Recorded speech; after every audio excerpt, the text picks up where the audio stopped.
-30-40 ಡಿಗ್ರಿಗೆ ದೇಶ ಸೇವೆಗೆ ಕಳಿಸಿದಂಥ ಅಪರೂಪದ ಊರು ಯಾವುದಾದಿದ್ರೆ ಅದು ನನ್ನ ತೇರದಾಳ ಗ್ರಾಮ ಅಂತಕ್ಕಂಥ ಹೆಮ್ಮೆ ಅಭಿಮಾನ ನಮ್ಮೆಲ್ಲರಿಗೂ ಬರಬೇಕಾಗಿದೆ. ಸ್ವಾಮಿ ವಿವೇಕಾನಂದರನ್ನ ಲೋಕಮಾನ್ಯ ತಿಲಕರು ಕೇಳ್ತಾರೆ, ಸ್ವಾಮೀಜಿ ನಿಮ್ಮ ಹತ್ರ ಎಲ್ಲ ಯುವಕರನ್ನ ಒಂದುಗೂಡಿಸುವಂತ ಶಕ್ತಿ ಇದೆ, ದೇಶಕ್ಕೆ ಸ್ವಾತಂತ್ರ್ಯ ನೀವ್ಯಾಕೆ ತರುಣರನ್ನು ಇಟ್ಕೊಂಡು ಕೊಡಿಸಬಾರ್ದು ಅಂತಂದಾಗ ಸ್ವಾಮಿ ವಿವೇಕಾನಂದರು ಲೋಕಮಾನ್ಯ ತಿಲಕರ ಮುಂದೆ ಹೇಳ್ತಾರೆ, ಕಬ್ಬಿಣದಂತ ಮೋಸಖಂಡಗಳು, ಉಕ್ಕಿನಂತ ನರಮಂಡಲ, ಮಿಂಚಿನಂತ ಬುದ್ಧಿಶಕ್ತಿ, ವಿದ್ಯುತ್ ಶಕ್ತಿ ಅಂತ ಇಚ್ಛಾಶಕ್ತಿ ಇರುವ 100 ಜನ ತರುಣರು ಕೊಟ್ಬಿಟ್ರೆ ಈ ದೇಶಕ್ಕೆ 100 ದಿನಗಳ ಒಳಗಡೆ ಸ್ವಾತಂತ್ರ್ಯ ಕೊಡಿಸ್ತೀನಿ ಅಂತೇಳಿ ಸ್ವಾಮಿ ವಿವೇಕಾನಂದರು ಈ ದೇಶಕ್ಕೆ ದಿಕ್ಕು ದೇಶ ಇಲ್ಲದ ಸಂದರ್ಭದಲ್ಲಿ ಈ ದೇಶಕ್ಕೆ ದಿಕ್ಕು ದೇಶ ಕೊಟ್ಟಂತ, ಸ್ವಾತಂತ್ರ್ಯಕ್ಕೆ ದಿಕ್ಕು ದೇಶ ಕೊಟ್ಟಂತ ಲೋಕಮಾನ್ಯ ತಿಲಕರ ಮುಂದೆ ಆ ಮಾತನ್ನು ಹೇಳ್ತಾರೆ. ಆ ಸ್ವಾಮಿ ವಿವೇಕಾನಂದರು ಬಯಸಿದಂತ 1000 ತರುಣರನ್ನ ನಮ್ಮ ಗ್ರಾಮದಿಂದ -30-40 ಡಿಗ್ರಿಗೆ ದೇಶ ಸೇವೆಗೆ ಕಳಿಸೋದಿದೆಯಲ್ಲ, ಅಪರೂಪದ ಸಾಹಸ ಕೆಲಸ ಮಾಡಿದ್ದು ತೇರದಾಳ ಗ್ರಾಮ. ಮಿತ್ರರೇ, ತಮ್ಮೆಲ್ಲರಲ್ಲಿ ಅತ್ಯಂತ ಕಳಕಳಿಯಿಂದ ವಿನಂತಿ ಮಾಡ್ಕೋತೀವಿ, ತಾವು ಕೂಡ ಭವಿಷ್ಯದಲ್ಲಿ ಸೈನಿಕರಾಗ್ತಿರೋ ಬಿಡ್ತಿರೋ ಗೊತ್ತಿಲ್ಲ, ಇನ್ಫಾರ್ಮ್ ಆಗ್ತಿರೋ ಬಿಡ್ತಿರೋ ಗೊತ್ತಿಲ್ಲ, ಆ ಯೋಗ ಗೊತ್ತಿದೆಯೋ ಗೊತ್ತಿಲ್ಲ, ಆದರೆ ಗಡಿ ಒಳಗಿನ ಸೈನಿಕರಾಗಿ ಆತ್ಮನಿರ್ಭರಿಗಳಾಗಿ ನನ್ನ ದೇಶವನ್ನ ಆತ್ಮನಿರ್ಭರ ಭಾರತ ಮಾಡಬೇಕಾಗಿದೆ. ನಾವು ಮಾಡಬೇಕಾಗಿದ್ದಿಷ್ಟೇ, ನಮ್ಮ ಮನೆಯಲ್ಲಿದ್ದಂಥ ಬಚ್ಚಲಿನಲ್ಲಿ ಯಾವ್ಯಾವ ವಿದೇಶಿ ವಸ್ತುಗಳಿವೆ ಒಂದ್ಸರಿ ಕ್ಲೀನ್ ಮಾಡುವಂಥ ಕೆಲಸ ನಾವೆಲ್ಲರೂ ಸೇರಿ ಮಾಡಬೇಕಾಗಿದೆ. ಇವತ್ತಿಗೂ ಎಲ್ಲ ಮನೆಗಳಲ್ಲಿ ಬ್ರಿಟಿಷರು ಬಿಟ್ಟೋದಂತ ಅದೇ ಕೋಲ್ಗೇಟ್ ಇದೆ, ಅದೇ ಸಿಬಾಕ ಇದೆ, ಅದೇ ಪೆಪ್ಸೋಡೆಂಟ್ ಇದೆ, ಅದೇ ಕ್ಲೋಸಪ್ ಇದೆ. ನಮಗೆ ಗೊತ್ತಿಲ್ಲದೇನೆ ದಿನನಿತ್ಯ 12 ಸಿಗರೇಟ್ಗಳನ್ನ ಕೋಲ್ಗೇಟ್ದಿಂದ ಹಲ್ಲು ತಿಕ್ಕೋದ್ರ ಮೂಲಕ ನಮಗೆ ಗೊತ್ತಿಲ್ಲದೇನೆ 12 ಸಿಗರೇಟ್ಗಳನ್ನ ಸೇರ್ತಿದ್ದೀವಿ. ಒಂದು ಕಡೆ ದಿನನಿತ್ಯ ಕೋಲ್ಗೇಟ್ ಬಳಸಿ ಕೋಲ್ಗೇಟ್ ನಮ್ಮನ್ನು ಎಲ್ಲಿವರೆಗೆ ಒಯ್ಯುತ್ತಂದ್ರೆ ಕ್ಯಾನ್ಸರ್ವರೆಗೆ ಕೋಲ್ಗೇಟ್ ಒಯ್ಯುತ್ತೆ. ಅದರ ಬದಲಾಗಿ ನನ್ನ ಗ್ರಾಮದಲ್ಲಿ ಹುಟ್ಟಿದಂಥ, ನನ್ನದೇ ತೇರದಾಳ ನಗರದಲ್ಲಿ ಹುಟ್ಟಿದಂಥ ಗುಡಿ ಕೈಗಾರಿಕೆಗಳ ಮೂಲಕ ಹುಟ್ಟಿದಂಥ ಉತ್ಪನ್ನಗಳಿಗೆ ನಾವು ಬ್ರ್ಯಾಂಡ್ ಆಗಬೇಕಾಗಿದೆ, ನಾವು ಅಂಬಾಸಡರ್ಗಳಾಗಬೇಕಾಗಿದೆ. ಯಾವುದೋ ಒಂದು ಅಡ್ವರ್ಟೈಸ್ಮೆಂಟ್ ನೋಡ್ತೀವಿ, ಹೇಮಾ ಮಾಲಿನಿ ಅಡ್ವರ್ಟೈಸ್ಮೆಂಟ್ ನಲ್ಲಿ ಲಕ್ಸ್ ಸೋಪ್ ತಂದು ಅಂತೇಳಿ ನಮ್ಮ ಮನೆಯಲ್ಲಿ ಮರುದಿಷ್ಟು ಲಕ್ಸ್ ಸೋಪ್ ತರ್ತೀವಿ, ಆದರೆ ಅದ್ರ ಮೇಲೆ ಅದು ವಿದೇಶಿದ್ದು ಅನ್ನೋದೇ ನಮಗೆ ಗೊತ್ತಿಲ್ಲ. ಹೇಮಾ ಮಾಲಿನಿ ಒಂದು ಕಾರ್ಯಕ್ರಮದಲ್ಲಿ ಹೇಳ್ತಿದ್ಲು, ಲಕ್ಸ್ ಸೋಪಿನ ಅಡ್ವರ್ಟೈಸ್ಮೆಂಟ್ ಮಾಡುವಂತ ಹೇಮಾ ಮಾಲಿನಿ ಒಂದು ಕಾರ್ಯಕ್ರಮದಲ್ಲಿ ಹೇಳ್ತಿದ್ಲು, ನಾನು ಲಕ್ಸ್ ಸೋಪಿನ ಅಡ್ವರ್ಟೈಸ್ಮೆಂಟ್ ಮಾತ್ರ ಮಾಡ್ತೀನಿ, ನನ್ನ ಜೀವನದಲ್ಲಿ ಒಂದೇ ಒಂದಿನ ಲಕ್ಸ್ ಸೋಪ್ ಉಪಯೋಗಿಸಿ ಇಲ್ಲ. ಹೇಮಾ ಮಾಲಿನಿ ಹೇಳ್ತಾಳೆ, ನಾನು ಇಷ್ಟೊಂದು ಸುಂದರವಾಗಿ ಕಾಣಲು ನನ್ನ ಮನೆಯಲ್ಲಿ ಇದ್ದಂಥ ಕಡ್ಲಿ ಇಟ್ಟು ನನ್ನ ಮನೆಯಲ್ಲಿ ಇದ್ದಂಥ ಹಾಲನ್ನು ಉಪಯೋಗಿಸೋದ್ರ ಮೂಲಕ ನನ್ನ ಸೌಂದರ್ಯವನ್ನು ಉಳಿಸ್ಕೊಂಡಿದ್ದೀನಿ, ಆದರೆ ಯಾವುದೇ ಕಾರಣಕ್ಕೂ ನಾನು ಲಕ್ಸ್ ಸೋಪ್ ಉಪಯೋಗಿಸಿಲ್ಲ ಅಂತೇಳಿ ವಾಸ್ತವಿಕ ಸತ್ಯವನ್ನು ಜನರ ಮುಂದೆ ಇರಲಿಲ್ಲ. ಆದರೆ ಅಡ್ವರ್ಟೈಸ್ಮೆಂಟ್ ಮಾತ್ರ ಹೇಮಾ ಮಾಲಿನಿ ಮಾಡ್ತಿದ್ಲು. ಆ ಹೇಮಾ ಮಾಲಿನಿ ಮಾಡಲು ಅಂತ ಹೇಳಿ ನಮ್ಮನೇಲಿದ್ದಂಥ ತರುಣರಿರ್ಬೋದು ನಮ್ಮ ಮನೆಗೆ ಲಕ್ಸ್ ಸೋಪನ್ನು ತೆಗೆದುಕೊಂಡ್ಬಂದ್ರು. ಅದು ಬದಲಾಗಬೇಕಾಗಿದೆ. ಇವತ್ತಿಗೂ ಅದು ಬ್ರಿಟಿಷರು ಬಿಟ್ಟೋದಂಥ ಲೈಫಾಯ್ ಸೋಪು, ಡವ್ ಸೋಪ್ ಇರ್ಬೋದು, ಪಿಯರ್ಸ್ ಇರ್ಬೋದು, ಪೌಂಡ್ಸ್ ಇರ್ಬೋದು, ಗುಡ್ಡೆ ಬಿಸ್ಕಿಟ್ಗಳು ಇರ್ಬೋದು, ಕಿಟ್ಕ್ಯಾಟ್ ಚಾಕ್ಲೇಟ್ ಇರ್ಬೋದು, ಡೈರಿ ಮಿಲ್ಕ್ ಚಾಕ್ಲೇಟ್ ಇರ್ಬೋದು. KitKat chocolate, dairy milk chocolate ಹೆಂಗೆ ತಯಾರಾಗುತ್ತೆ ಅಂತೇಳಿ ರಾಜು ದೀಕ್ಷಿತ್ ಅವ್ರ ಜೊತೆಗೆ ಚರ್ಚೆ ಮಾಡ್ತಿರ್ಬೇಕಾದ್ರೆ ರಾಜು ದೀಕ್ಷಿತ್ ಅವ್ರು ಹೇಳ್ತಿದ್ರು 17 ಜಿಲ್ಲೆಗಳು ಹೋಗುತ್ತಂತೆ ಒಂದು ಕಿಟ್ಕ್ಯಾಟು ಮತ್ತು ಡೈರಿ ಮಿಲ್ಕ್ ಚಾಕ್ಲೇಟ್ ತಯಾರಾಗಬೇಕಂದ್ರೆ. ಅದನ್ನು ಅತ್ಯಂತ ಖುಷಿಯಿಂದ ತಿಂತೀವಿ, ಮತ್ತೊಂದು ದೇಶಗಳನ್ನು ಉದ್ಧಾರ ಮಾಡ್ತೀವಿ. ಇತರ ಆತ್ಮನಿರ್ಭರ ಭಾರತ ಈ ಶಬ್ದ ಕೋವಿಡ್ ಸಂದರ್ಭದಲ್ಲಿ ದೇಶದ ಪ್ರಧಾನಮಂತ್ರಿಗಳು ಉಪಯೋಗ ಮಾಡಿದರು. ಹೆಂಗಿತ್ತು ಪರಿಸ್ಥಿತಿ ಅಂದ್ರೆ ಕೋವಿಡ್ ಸಂದರ್ಭದಲ್ಲಿ ಬಹುಶಃ ಒಬ್ಬರಿಗೊಬ್ಬರು 1 ಫೂಟು, 2 ಫೂಟು, 3 ಫೂಟು, 4 ಫೂಟು ಸರ್ಕಾರದ ಗೈಡ್ಲೈನ್ಸ್ ಏನಿತ್ತು ಆ ರೀತಿ ನಾವು ದೂರ ಇದ್ದೀವಿ. ಆ ಸಂದರ್ಭದಲ್ಲಿ ಭಾರತಕ್ಕೆ ವ್ಯಾಕ್ಸಿನೇಷನ್ ಅವಶ್ಯಕತೆ ಇತ್ತು, ಭಾರತ ದೇಶದ ನಾಗರಿಕರನ್ನು ಉಳಿಸಬೇಕಾಗಿತ್ತು. ಆ ಸಂದರ್ಭದಲ್ಲಿ ಜಗತ್ತಿನ 5 ಟಾಪ್ ಮೋಸ್ಟ್ ದೇಶಗಳಲ್ಲಿ ಒಂದು ದೇಶ ನನ್ನ ಭಾರತ ವ್ಯಾಕ್ಸಿನೇಷನ್ ಕಂಡುಹಿಡಿದಿತ್ತು. 200ಕ್ಕಿಂತ ಹೆಚ್ಚು ಡೋಸ್ಗಳನ್ನು ಕೊಟ್ಟರು. ಯಾರ್ಯಾರು ಫ್ರಂಟ್ಲೈನ್ ವಾರಿಯರ್ಸ್ ಕೆಲಸ ಮಾಡ್ತಿದ್ರು ಅವ್ರಿಗೆ 3ನೇ ಡೋಸ್ಗಳನ್ನು ಕೊಟ್ಟರು. ನಾವು ಕೂಡ 3ನೇ ಡೋಸನ್ನು ಹಾಕೊಂಡು ಫ್ರಂಟ್ಲೈನ್ ವಾರಿಯರ್ಸ್ ಆಗಿ ಕೆಲಸ ಮಾಡ್ತಾ ಇದ್ದೀವಿ. ಯಾರ್ಯಾರು ಸರ್ಕಾರಿ ಕೆಲಸ ಮಾಡ್ತಿದ್ರು ಅವ್ರ ಜೊತೆಗೆ ಸಹಾಯಕರಾಗಿ ನಾವು ಕೆಲಸ ಮಾಡ್ತಾ ಇದ್ದೀವಿ. ಮಿತ್ರ, ಭಾರತ ಅಷ್ಟಕ್ಕೆ ನಿಲ್ಲಿಲ್ಲ. ಈ ದೇಶದ ತಾಕತ್ತು ಹೆಂಗಿದೆ ಅಂದ್ರೆ ಜಗತ್ತಿನ 5 ಟಾಪ್ ಮೋಸ್ಟ್ ದೇಶಗಳಲ್ಲಿ ಇದ್ದಂಥ ಒಂದಿಷ್ಟು ಬಡ ದೇಶಗಳು, ಸಣ್ಣ ದೇಶಗಳಿಗೆ ವ್ಯಾಕ್ಸಿನೇಷನ್ ಅವಶ್ಯಕತೆ ಇತ್ತು. ಈ ದೇಶದ ಪ್ರಧಾನಮಂತ್ರಿಗಳು ಅಂಗಲಚ್ಚಿ ಬೇಡ್ಕೋತಾರೆ, ನಮ್ಮ ದೇಶಕ್ಕೂ ವ್ಯಾಕ್ಸಿನೇಷನ್ ಅವಶ್ಯಕತೆ ಇದೆ, ದಯವಿಟ್ಟು ನಮ್ಮನ್ನು ಉಳಿಸಿ ಅಂತೇಳಿ ಈ ದೇಶದ ಪ್ರಧಾನಮಂತ್ರಿ ನರೇಂದ್ರ ಮೋದಿ ಅವರಿಗೆ ಕೇಳ್ಕೊಂಡಾಗ ಈ ದೇಶದ ಪ್ರಧಾನಮಂತ್ರಿ 55 ರಾಷ್ಟ್ರಗಳಿಗೆ ಉಚಿತವಾಗಿ ವ್ಯಾಕ್ಸಿನೇಷನ್ ಕೊಡ್ತಾರಲ್ಲ, ಆ ಜಗತ್ತಿನ ಭಾರತದ 55 ದೇಶಗಳಲ್ಲಿ ಉಚಿತವಾಗಿ ವ್ಯಾಕ್ಸಿನೇಷನ್ ಕೊಟ್ಟರು. ಆತ್ಮನಿರ್ಭರ ಭಾರತದ ಮೂಲಕ. ಮಿತ್ರ, ಇವತ್ತು ಆ ಭಾರತವನ್ನು ನಾವು ಒಳಗೆ ಹಾಕೋಬೇಕಾಗಿದೆ. ನಗರಮಣಿ ತರುಣ್ ಸಾಗರ್ಜಿಯನ್ನ ಯಾರೊಬ್ರು ಕೇಳ್ತಾರೆ. ನಗರಮಣಿ ತರುಣ್ ಸಾಗರ್ಜಿ 2018ರಲ್ಲಿ ಹೋಗ್ಬಿಟ್ರು. ಬಹಳ ಕ್ರಾಂತಿಕಾರಿಯಾಗಿ ಮಾತನಾಡ್ತಿದ್ರು. ನಗರಮಣಿ ತರುಣ್ ಸಾಗರ್ಜಿಯನ್ನ ಶಾಲೆಯಲ್ಲಿ ನಡೆದಂಥ ಒಂದು ಘಟನೆಯನ್ನು ಅವರು ಕಣ್ಮುಂದೆ ತರುವಂಥ ಪ್ರಯತ್ನವನ್ನು ಮಾಡ್ತಾರೆ. ಶಾಲೆಯಲ್ಲಿದ್ದಂಥ ವಿದ್ಯಾರ್ಥಿನಿಗೆ ಬರ್ತಿರ್ಬೇಕಾದ್ರೆ ನಾಳೆ ಭಾರತದ ನಕ್ಷೆಯನ್ನು ಬಿಡಿಸ್ಕೊಂಡು ಬರಬೇಕು ಅಂತ ಹೇಳಿದ್ರಂತೆ. ಅವಳಿಗೆ ಅಮ್ಮನ ಹತ್ರ ಹೋಗ್ತಾಳೆ. ಅಮ್ಮ ನನಗೆ ಭಾರತದ ನಕ್ಷೆಯನ್ನು ಬಿಡಿಸ್ಕೊಡು ಅಂತ ಹೇಳಿದಂತೆ. ಅಮ್ಮ ಹೇಳ್ತಾಳೆ, ಅಡಿಗೆ ಕೆಲಸ ಮಾಡಬೇಕು, ಅಪ್ಪನನ್ನೇ ಕೇಳಿಬಿಡು ಅಂತ ಹೇಳಿದಂತೆ. ಹುಡುಗಿ ಅಪ್ಪನ ಹತ್ರ ಹೋಗ್ತಾಳೆ. ಅಪ್ಪ ನನಗೆ ಭಾರತದ ನಕ್ಷೆಯನ್ನು ಬಿಡಿಸ್ಕೊಡು ಅಂತ ಹೇಳಿದಂತೆ. ಅಪ್ಪ, ಆಫೀಸ್ ಕೆಲಸ ಸಾಕಟ್ಟಿದೆ, ಒತ್ತಡದಲ್ಲಿದ್ದೀನಿ, ದಯವಿಟ್ಟು ಅಮ್ಮನ ಹತ್ರ ಕೇಳಿಬಿಡು ಅಂತಂದ್ರಂತೆ. ಇವತ್ತಿಗೂ ಭಾರತದ ನಕ್ಷೆಯನ್ನು ಬಿಡಿಸ್ಕೊಡ್ಲಿಕ್ಕೆ ಹೆಣಗಾಡುವಂತ ಅದೆಷ್ಟೋ ಕುಟುಂಬಗಳಿವೆ. ಇಂಥ ಯಾವುದೋ ಒಂದು ಉದಾಹರಣೆನ ನಗರಮಣಿ ತರುಣ್ ಸಾಗರ್ಜಿ ಮುಂದೆ ಹೇಳ್ತಾರೆ. ನಗರಮಣಿ ತರುಣ್ ಸಾಗರ್ಜಿ ಹೇಳ್ತಾರೆ, ಎಂತ ಅದ್ಭುತವಾದಂಥ ಮಾತನ್ನು ಹೇಳ್ತಾರೆ ಅಂತಂದ್ರೆ, ನಗರಮಣಿ ತರುಣ್ ಸಾಗರ್ಜಿ ಹೇಳಿದ್ರು, ಭಾರತದ ನಕ್ಷೆಯನ್ನು ಬಿಡಿಸ್ಕೊಡ್ಬೇಕಾ, ಬಹಳ ಹೆಣಗಾಡುವ ಅವಶ್ಯಕತೆ ಇಲ್ಲ. ನಿಮ್ಮ ಮಗನನ್ನು ಅಥವಾ ಮಗಳನ್ನು ಕನ್ನಡಿ ಮುಂದೆ ಇಳಿಸಿ, ಎರಡೂ ಕೈಗಳನ್ನ ಸೊಂಟದ ಮೇಲೆ ಇಳಿಸಿ, ಕಾಣೋದು ನಿಮ್ಮ ಮಕ್ಕಳಲ್ಲ, ಕಾಣೋದು ಭಾರತ ಅಂತೇಳಿ ಏನು ಅದ್ಭುತ ಕಲ್ಪನೆ ಕೊಟ್ಟರು. ಏನಂತ ತಲೆ ಇದೆಯಲ್ಲ, ಇದೇ ಕಾಶ್ಮೀರ್, ಒಂದು ಕೈ ಬಾ ಗುಜರಾತ್, ಒಂದು ಕೈ ಬಾ ಪಶ್ಚಿಮ ಬಂಗಾಳ, ಎಲ್ಲೆಲ್ಲ ಕಾಲುಗಳಿದೆಯಲ್ಲ ಇದೇ ಕನ್ಯಾಕುಮಾರಿ. ನಗರಮಣಿ ತರುಣ್ ಸಾಗರ್ ಹೇಳ್ತಾರೆ, ಈ ಭಾರತ ನಿಂತ್ಬಿಟ್ರೆ ನನ್ನ ಭಾರತ ನಿಲ್ಲುತ್ತೆ. ಈ ಭಾರತ ನಿರಂತರವಾಗಿ ಓಡ್ತಿರ್ಬೇಕು. ದಿನನಿತ್ಯ 3 ಬಾರಿ ಕನ್ಯಾಕುಮಾರಿ ಭಾರತ ಮತ್ತೆ ದಿನನಿತ್ಯ 3 ಸಾರಿ ಈ ಕಾಲುಗಳನ್ನು ತೊಳಿತಾಳೆ, ಪಾದಗಳನ್ನು ತೊಳಿತಾಳೆ, ಧನ್ಯತೆ ಭಾವ ಆಗುತ್ತೆ. ಅದೇ ರೀತಿ ನಾವು ಕೂಡ ಮನೆಯಲ್ಲಿ ಸ್ನಾನ ಮುಗಿದ ತಕ್ಷಣ ಉಪಹಾರ ಮಾಡ್ತೀವಿ. ಮಧ್ಯಾಹ್ನ ಊಟ ಮಾಡ್ತಿರ್ಬೇಕಾದ್ರೆ ಕಾಲು ತಕೊಂಡೆ ಊಟ ಮಾಡ್ತೀವಿ. ರಾತ್ರಿ ಊಟ ಮಾಡ್ತಿರ್ಬೇಕಾದ್ರೆ ಕಾಲು ತಕೊಂಡೆ ಊಟ ಮಾಡ್ತೀವಿ. ನನ್ನ ಭಾರತ ಬೇರೆ ಅಲ್ಲ, ಈ ಭಾರತ ಬೇರೆ ಅಲ್ಲ, ಈ ಭಾರತ ನಿಲ್ಲಬಾರದು ಅಂತ ನಗರಮಣಿ ತರುಣ್ ಸಾಗರ್ಜಿ ಕಲ್ಪನೆ ಕೊಡ್ತಾರಲ್ಲ. ಮುಂದುವರೆದು ನಗರಮಣಿ ತರುಣ್ ಸಾಗರ್ಜಿ ಹೇಳ್ತಾರೆ, ಇವತ್ತು ಈ ಭಾರತಕ್ಕೆ ಏನಾಗ್ತಾ ಇದ್ದೀವಿ, ಈ ಭಾರತವನ್ನು ಶುಗರ್ ಭಾರತವನ್ನಾಗಿ, ಈ ಭಾರತವನ್ನು BP ಭಾರತವನ್ನಾಗಿ ನಾವೇ ಮಾಡ್ತಾ ಇದ್ದೀವಿ ಅಂತ ನಗರಮಣಿ ತರುಣ್ ಸಾಗರ್ಜಿ ಹೇಳ್ತಾರೆ. ನಗರಮಣಿ ತರುಣ್ ಸಾಗರ್ಜಿ ಮುಂದುವರೆದು ಹೇಳ್ತಾರೆ, ಅವ್ವ ಮಾಡಿದಂಥ ರೊಟ್ಟಿ, ಅವ್ವ ಮಾಡಿದಂಥ ಚಪಾತಿ, ಅವ್ವ ಮಾಡಿದಂಥ ಹೋಳಿಗೆ, ಅವ್ವ ಮಾಡಿದಂಥ ಹುಗ್ಗಿ, ಮನೆಯಲ್ಲಿ ಮಾಡಿದಂಥ ಆಹಾರ ತಿಂದ್ಬಿಟ್ರೆ ಈ ಭಾರತ ಕೆಡ್ಲಿಕ್ಕೆ ಸಾಧ್ಯನೇ ಇಲ್ಲ. ಈ ಭಾರತ ಆತ್ಮನಿರ್ಭರ ಭಾರತವಾಗಿರುತ್ತೆ ಅಂತಕ್ಕಂಥ ಮಾತುಗಳನ್ನ ನಗರಮಣಿ ತರುಣ್ ಸಾಗರ್ಜಿ ಹೇಳ್ತಾರಲ್ಲ. ನಾವು ಅದನ್ನೆಲ್ಲ ಬಿಟ್ಟು ರಸ್ತೆಯಲ್ಲಿದ್ದಂಥ ಪಾನಿಪುರಿ, ಪಾವ್ ಬಜಿ, ವಡಾಪಾವ್ ತಿಂತ ಈ ಭಾರತವನ್ನು ಶುಗರ್ ಭಾರತವನ್ನಾಗಿ ಮಾಡ್ತಾ ಇದ್ದೀವಿ. ಅದನ್ನೊಂದಿಷ್ಟು ಬಿಟ್ಟು ಹಾಕುವಂಥ ಪ್ರಯತ್ನವನ್ನು ನಾವು ನೀವೆಲ್ಲರೂ ಶೇರ್ ಮಾಡಬೇಕಾಗಿದೆ. ಭಾರತದಲ್ಲಿ ಇವತ್ತು 40% ಜನರಿಗೆ ಶುಗರ್ ರೋಗ ಇದೆ. ಹತ್ರ 30% ಜನರಿಗೆ BP ಇದೆ. ಕಾರಣ ಅಂದ್ರೆ ರಸ್ತೆ ಮೇಲೆ ಇದ್ದಂಥ ಊಟವನ್ನ ತಿಂದು ತಿಂದು ತಿಂದು ಈ ಭಾರತವನ್ನು ಹಾಳು ಮಾಡ್ತಾ ಇದ್ವಿ ಅಂತ ನಗರಮಣಿ ತರುಣ್ ಸಾಗರ್ಜಿ ಹೇಳ್ತಲ್ಲ. ಈ ಭಾರತ ನಿರಂತರವಾಗಿ ಓಡ್ತಿರ್ಬೇಕು ಅಂತಕ್ಕಂಥ ಮಾತುಗಳನ್ನ ಹೇಳ್ತಾರೆ. ನಾನೇ ಭಾರತ, ಭಾರತವೇ ನಾನು ಅಂತ ನಗರಮಣಿ ತರುಣ್ ಸಾಗರ್ಜಿ ಹೇಳ್ತಾರೆ. ಮಿತ್ರ, ಈ ಭಾರತಕ್ಕೆ ಆತ್ಮನಿರ್ಭರ ಭಾರತದ ಶಕ್ತಿಯನ್ನ ನಾವು ನಿಮ್ಮೆಲ್ಲರೂ ತುಂಬದೆ ಹೋದ್ರೆ ಮತ್ಯಾರು ತುಂಬಲಿಕ್ಕೆ ಸಾಧ್ಯ ಇದೆ. ಆ ಸಂಕಲ್ಪವನ್ನು ಇವತ್ತು ನಾವು ಎಲ್ಲರೂ ಶೇರ್ ಮಾಡಬೇಕಾಗಿದೆ. 2002 ಸಂದರ್ಭದಲ್ಲಿ ರಾಜೀವ್ ದೀಕ್ಷಿತ್ ಅವರು ಇದು ತೇರ್ದಾಳ್ ನಗರಕ್ಕೆ ಬಂದಿದ್ರು. ಬಹುಶಃ ಸಿದ್ದೋಣ್ಣವರು ಓದ್ತಿದ್ರು, ಅವ್ರ ಜೊತೆಗೆ ನಾವು ಇದ್ವಿ. ರಬಕವಿ ಬಂದ್ರು, ಬನಾಟಿಗೆ ಬಂದಿದ್ರು, ಮಾಲಿಂಗ್ಪುರ್ ಬಂದಿದ್ರು, ತೇರ್ದಾಳ್ ಬಂದಿದ್ರು, ಮೊದೋರ್ ಬಂದಿದ್ರು, ಜಮಖಂಡಿ ಇದ್ರು.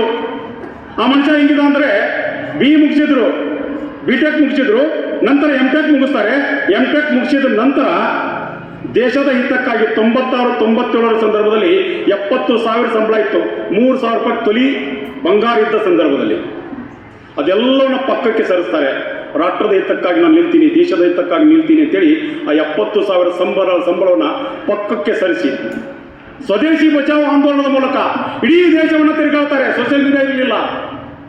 ಸೋಷಿಯಲ್ ಮೀಡಿಯಾ ಇರದೇ ಇರೋ ಸಂದರ್ಭದಲ್ಲಿ ರಾಜೀವ್ ದೀಕ್ಷಿತ್ ಬರ್ತಾನಂತಂದ್ರೆ 100,000 ಜನ ಸೇರ್ತಿದ್ರು. ಆ ಮನುಷ್ಯನ ಜೀವನದಲ್ಲಿ ಆತ ಬಳಸ್ತಾ ಇರೋದು ಕೇವಲ 5 ಜೋಳ ಬಟ್ಟೆ. ಎಲ್ಲೆಲ್ಲಿ ಬಟ್ಟೆ ಹರಿತಿತ್ತು ತಾನೇ ಹೊಲ್ಕೊಳ್ತಿದ್ದ. ಒಂದೇ ಒಂದಿನ ಜೀವನದಲ್ಲಿ ಇಂಗ್ಲಿಷ್ ಮೆಡಿಸಿನ್ ನುಂಗಿದ್ದೇ ಉದಾಹರಣೆ ಇಲ್ಲ. ಸ್ವದೇಶಕ್ಕಾಗಿ ತನ್ನ ಈ ಜೀವನವನ್ನು ಅರ್ಪಣೆ ಮಾಡಿರ್ತಕ್ಕಂಥ ರಾಜೀವ್ ದೀಕ್ಷಿತ್ ಅವರು 2002 ಸಂದರ್ಭದಲ್ಲಿ ನಿಮ್ಮದೇ ತೇರ್ದಾಳ್ ನಗರಕ್ಕೆ ಬಂದಿದ್ದರು. ರಾಜೀವ್ ದೀಕ್ಷಿತ್ ಅವರು ರಬಕವಿಯ ಕಾರ್ಯಕ್ರಮದಲ್ಲಿ ಪ್ರಶ್ನೆ ಮಾಡ್ತಾರೆ, ಕಿಸ್ ಕಿಸ್ ಕಿ ಘರ್ ಮೇ ಟಾಯ್ಲೆಟ್ ಹೈ, ಏಕ್ ಬಾರ್ ಹಾತ್ ಉಠಾओ ಅಂತಂದ್ರು. ಎಲ್ಲರೂ ಕೈಗಳ ಮೇಲೆ ಎತ್ತಿದ್ರು. किस किस लोग, कितने लोग इधर बैठने वाले कितने लोग हार्पिक का इस्तेमाल आपके घर में करते हैं, ಎಲ್ಲರೂ ಕೈ ಎತ್ತಿದ್ರು. ಹಾರ್ಪಿಕ್ ಉಪಯೋಗ ಮಾಡೋದು. ಅವಾಗ ರಾಜೀವ್ ದೀಕ್ಷಿತ್ ಅವರು ಹೇಳ್ತಾರೆ, हार्पिक के बदले में पेप्सी कोका कोला यूज करो, इतनी गंदगी साफ हो जाएगी, इतनी गंदगी साफ हो जाएगी, जिंदगी भर आप पेप्सी कोका कोला यूज करना शुरू करेंगे. ಮಿತ್ರ ಇವತ್ತು ಆ ಪೆಪ್ಸಿ ಕೋಕೋ ಕೋಲಾಗಳನ್ನ, ಆ ಸ್ಟ್ರಿಂಗ್ ಅನ್ನ, ಆ ರೆಡ್ ಬ್ಲೂ ಅನ್ನ, ಆ ಮಾತಾವನ್ನ, ಆ ಪಾಂಟವನ್ನ, ಆ ಸೇವನೆಗಳನ್ನ ಅತ್ಯಂತ ಸ್ಟೈಲ್ ಆಗಿ ಕುಡಿತೀವಲ್ಲ, ಅದರಲ್ಲಿ ಏನು ಕೆಮಿಕಲ್ ಇಲ್ಲ, ಅದರಲ್ಲಿ ಏನು ತಾಕತ್ತಿಲ್ಲ, ಕ್ಯಾಲ್ಸಿಯಂ ಇಲ್ಲ, ಎಲ್ಲವೂ ಕೆಮಿಕಲ್ದಿಂದೇ ಕೂಡಿದ್ದು. ನಾನು 100% ಹೇಳ್ತೀನಿ, 60 ದಿನಗಳ ಕಾಲ ಪೆಪ್ಸಿ ಕೋಕೋ ಕೋಲಾ ದಿನಕ್ಕೆ ಒಂದರಂತೆ ಕುಡಿದ್ರೆ 61ನೇ ದಿನಕ್ಕೆ 100% ನಿಮಗೆ ಶುಗರ್ ಬರುತ್ತೆ, ಡೌಟೇ ಇಲ್ಲ. ಆದರೆ ನಮ್ಮ ರೈತ ಬೆಳೆದಂಥ ಎಳ್ನೀರು ಕುಡಿದ್ರೆ 365 ದಿನ ಕುಡಿದ್ರು ಏನೂ ಆಗೋದಿಲ್ಲ. ತಾಕತ್ತಿರೋದು ಈ ಮಣ್ಣಿಗೆ. ಮಿತ್ರ, ಆ ಕೆಲಸವನ್ನು ನಾವೆಲ್ಲರೂ ಶೇರ್ ಮಾಡಬೇಕಾಗಿದೆ. ನಮ್ಮ ರೈತ ಬೆಳೆದಂಥ ಕಬ್ಬಿನ ಹಾಲು, ನಮ್ಮ ರೈತ ಬೆಳೆದಂಥ ಹಾಲು, ನಮ್ಮ ರೈತ ಬೆಳೆದಂಥ ಮಜ್ಜಿಗೆ, ನಮ್ಮ ರೈತ ಬೆಳೆದಂಥ ಎಳ್ನೀರು ಕುಡಿದ್ಬಿಟ್ರೆ ಈ ಭಾರತಕ್ಕೆ ಕ್ಯಾಲ್ಸಿಯಂ ಸಿಗುತ್ತೆ. ಈ ಭಾರತ ನಿರಂತರವಾಗಿ ಓಡುತ್ತೆ. ಈ ಭಾರತ ನಿರಂತರವಾಗಿ ಓಡೋದಷ್ಟೇ ಅಲ್ಲ, ಆತ್ಮನಿರ್ಭರ ಭಾರತವಾಗಿ ಓಡ್ತಿರುತ್ತೆ. ಅದರ ಜೊತೆಗೆ ನಾವೊಂದಿಷ್ಟು ರಾಷ್ಟ್ರದ ಹಿತದ ಕೆಲಸ ಸಲುವಾಗಿ ನಾವು ನೀವೆಲ್ಲರೂ ಸೇರಿ ಕೆಲಸ ಮಾಡಬೇಕಾಗಿದೆ. ಮೊನ್ನೆ ಒಬ್ಬ ಅಮೇರಿಕೆಯ ಅಧ್ಯಕ್ಷರು ಹೇಳಿದಾರಲ್ಲ, ವಿಶ್ವದ ದೊಡ್ಡಣ್ಣ, ಜಗತ್ತಿನ ದೊಡ್ಡಣ್ಣ ಅಂತೇಳಿ ಕರೀತಾರೆ ಡೊನಾಲ್ಡ್ ಟ್ರಂಪ್. ಈ ದೇಶದ ಮೇಲೆ 50% ಸುಂಕ ಹಾಕಿದ. ಈ ದೇಶದ ಮೇಲೆ 50% ಸುಂಕ ಹಾಕ್ತಾನೆ. ಸುಂಕ ಹಾಕಿದ ನಂತರ ಭಾರತದ 100ಕ್ಕಿಂತ ಹೆಚ್ಚು ವಿಶ್ವವಿದ್ಯಾಲಯಗಳು ಹತ್ರ 10,000 15,000 ವಿದ್ಯಾರ್ಥಿನಿ ಇರ್ತಕ್ಕಂಥ ದೊಡ್ಡ ವಿಶ್ವವಿದ್ಯಾಲಯಗಳಲ್ಲಿ ಅಮೆರಿಕದ ವಸ್ತುಗಳನ್ನ ಬಹಿಷ್ಕಾರ ಮಾಡ್ತಾರೆ. ಇವತ್ತಿನಿಂದ ನಾವು ಪೆಪ್ಸಿ ಕುಡಿಯೋದಿಲ್ಲ ನಮ್ಮ ದೇಶದ ಹಿತಕ್ಕಾಗಿ, ಕೋಕೋ ಕೋಲಾ ಕುಡಿಯೋದಿಲ್ಲ ನಮ್ಮ ದೇಶದ ಹಿತಕ್ಕಾಗಿ, ಸ್ಟ್ರಿಂಗ್ ಕುಡಿಯೋದಿಲ್ಲ, ರೆಡ್ ಲಿಬಲ್ ಕುಡಿಯೋದಿಲ್ಲ, ಮ್ಯಾಕ್ಡೊನಾಲ್ಡ್ ಬಳಸೋದಿಲ್ಲ, KFC ಬಳಸೋದಿಲ್ಲ. 100 ವಿಶ್ವವಿದ್ಯಾಲಯಗಳು ಆ ರೀತಿ ಅತ್ಯಂತ ಪ್ರಖರವಾದಂಥ ಒಂದು ಸಮಯೋಚಿತ ಒಂದು ವಿಷಯವನ್ನು ತೆಗೆದುಕೊಂಡ ಕಾರಣಕ್ಕಾಗಿ ಡೊನಾಲ್ಡ್ ಟ್ರಂಪ್ 2 ದಿನಕ್ಕೆ ಹೇಳ್ತಾನೆ, ನರೇಂದ್ರ ಮೋದಿ ಮೇರಾ ಬೆಸ್ಟ್ ಫ್ರೆಂಡ್ ಅಂತ ಹೇಳ್ತಾನೆ. ಡೊನಾಲ್ಡ್ ಟ್ರಂಪ್ ಹೇಳಿದ್ರು. ಮಿತ್ರ, ನಾವು ನೀವೆಲ್ಲರೂ ಸೇರಿ ಒಂದಾಗಿ ಒಟ್ಟಾಗಿ ದೇಶದ ಹಿತಕ್ಕೆ ಕೆಲಸ ನಿಂತರೆ, ನಾವೆಲ್ಲರೂ ಆತ್ಮನಿರ್ಭರ ಭಾರತಕ್ಕೆ ಕಟ್ಟಲಾಗಿ ಸಜ್ಜಾಗಿ ನಿಂತ್ಕೊಂಡ್ರೆ, ನನ್ನ ಮನೆಯಲ್ಲಿ ದಿನನಿತ್ಯ ಎಷ್ಟು ಸಾಧ್ಯದ ಅಷ್ಟು ಸ್ವದೇಶಿ ವಸ್ತುಗಳನ್ನ ಉಪಯೋಗ ಮಾಡ್ತೀನಿ ಅಂತ ನಿಂತ್ಕೊಂಡ್ರೆ, ಡೊನಾಲ್ಡ್ ಟ್ರಂಪ್ ಅಲ್ಲ, ಅವರ ಅಪ್ಪ ಬಂದು ಈ ದೇಶಕ್ಕೆ ಏನು ಮಾಡ್ಲಿಕ್ಕೆ ಸಾಧ್ಯ ಇಲ್ಲ. ಆ ತಾಕತ್ತು ಈ ದೇಶದ ಮುಂದಿಗಿದೆ. ಆ ಕೆಲಸವನ್ನ ನಾವು ನೀವೆಲ್ಲರೂ ಸೇರಿ ಮಾಡಬೇಕಾಗಿದೆ. ಮನೆಗೆ ಹೋದ ತಕ್ಷಣ ಒಂದಿಷ್ಟು ಬಚ್ಚಲು ಸ್ವಚ್ಛ ಮಾಡುವಂಥ ಕೆಲಸ, ಅಲ್ಲಿಂದ ಒಂದಿಷ್ಟು ಡ್ರೆಸ್ಸಿಂಗ್ ಟೇಬಲ್ ಬರ್ತೀವಲ್ಲ, ಕೆಮಿಕಲ್ದಿಂದ ತಯಾರಾದಂಥ ಪಿಯರ್ಸು ಪೌಂಡ್ಸ್ಗಳನ್ನ ಉಪಯೋಗಿಸ್ತೀವಿ. ನಮಗೆ ಗೊತ್ತಿಲ್ಲದೇ ಕ್ಯಾನ್ಸರ್ ಬಂದ್ಬಿಡುತ್ತೆ. ಅದರ ಬದಲಾಗಿ ನನ್ನದೇ ದೇಶದಲ್ಲಿ ನನ್ನದೇ ಗುಡಿ ಕೈಗಾರಿಕೆಯಲ್ಲಿ ಹುಟ್ಟಿದಂಥ ವಸ್ತುಗಳನ್ನ ನಾವು ಉಪಯೋಗ ಮಾಡೋದ್ರ ಮೂಲಕ ಲೋಕಲ್ ಫಾರ್ ವೋಕಲ್ ಏನು ಪ್ರಧಾನಮಂತ್ರಿಗಳ ಆಸೆ ಇದೆ, ಆ ಆಸೆಯನ್ನು ನಾವು ನೀವೆಲ್ಲರೂ ಸೇರಿ ಶಕ್ತಿಶಾಲಿಯಾಗಿ ನಿಂತ್ಕೊಂಡ್ರೆ ಈ ಭಾರತ 100% ಆತ್ಮನಿರ್ಭರ ಭಾರತ ಆಗುತ್ತೆ. ಅಲ್ಲಿಂದ ಆದ ನಂತರ ಒಂದಿಷ್ಟು ಅಡಿಗೆ ಮನೆಗಳಿಗೆ ಬರೋದು. ಅಡಿಗೆ ಮನೆಯಲ್ಲಿ ಇವತ್ತಿಗೂ ನಮ್ಮ ಮನೆಗಳಲ್ಲಿ ಒಂದು ಯಾವುದೋ ಪೌಡ್ರ್ ಬಳಸ್ತಾರಲ್ಲ, ಯಾವುದೋ ಸಾಂಬಾರು ಪೌಡ್ರು ಏನೇನೋ ಬಳಸ್ತಾರೆ, ಅದಕ್ಕೆ ಯಾವುದೋ ಹೆಸರುಗಳಿವೆ. ಎಲ್ಲೋ ಕಟ್ಟಿಗೆ ಹೊಟ್ಟೆ ಅದು. ಆ ಕಟ್ಟಿಗೆ ಹೊಟ್ಟೆ ತಿಂದು ಇವತ್ತು ನಮಗೂ ಶುಗರ್ ಬರ್ತಾ ಇದೆ, BP ಬರ್ತಾ ಇದೆ.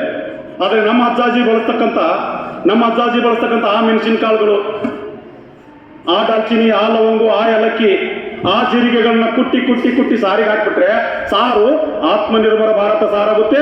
ಅದನ್ನು ತಿಂದವರೆಲ್ಲರೂ ಆತ್ಮನಿರ್ಭರಿಗಳಾಗ್ತಾರೆ. ಆ ಕೆಲಸವನ್ನು ದಯವಿಟ್ಟು ನಮ್ಮ ಮನೆಗೆ ಹೋದ ತಕ್ಷಣ ತಂದೆ ತಾಯಿಗಳಿಗೆ ಹೇಳಿ. ಆ ಕೆಲಸವನ್ನು ಎಲ್ಲರೂ ಶೇರ್ ಮಾಡಬೇಕಾಗಿದೆ, ಒಬ್ಬರಿಬ್ಬರಿಂದ ಅಲ್ಲ.